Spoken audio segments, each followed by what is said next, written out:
O mga boss, sabi ng Meralco, magtataas na naman daw sila ng singil next month. Puta, kakataas lang ngayong buwan. Next month, meron uling dagdag singil. Alam nyo ba na ngayong September, nasa 31 pesos na ang dinagdag sa bill ng isang bahay na kumukonsumo ng 200 kilowatt-hour na kuryente.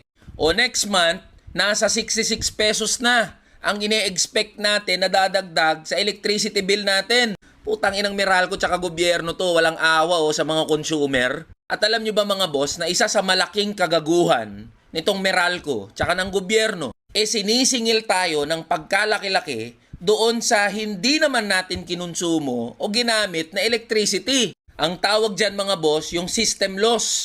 Ano ba tong system loss na hindi ine-explain ng Meralco pero sinisingil sa atin? Dalawang klase daw yan mga boss.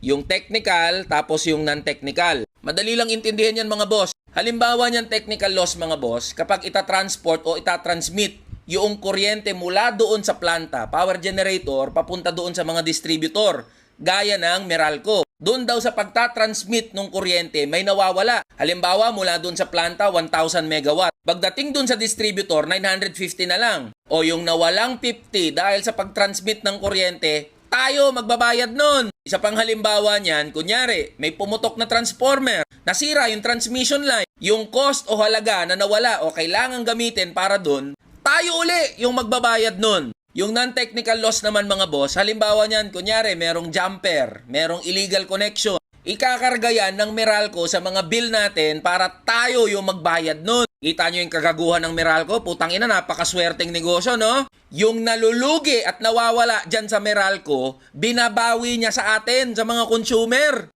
At hindi maliit yung costing o yung amount na kinakarga sa mga bill natin. Alam nyo ba na 3 to 6% ng bill natin sa kuryente ay yung tinatawag na system loss? At alam nyo ba't nagagawa ng Meralco yan? Nasingilin tayo doon sa mga nalulugi sa kanila? Kasi merong batas na ginawa para dyan. Yung RA 7832, kung saan pinapayagan nito yung mga electricity distributor na ipasa sa ating mga consumer yung mga lugi nila. Sa totoo lang, pwede naman to tignan ng Kongreso tsaka Senado Pero anong pinagkakabisihan ng mga gagong congressman tsaka mga senador?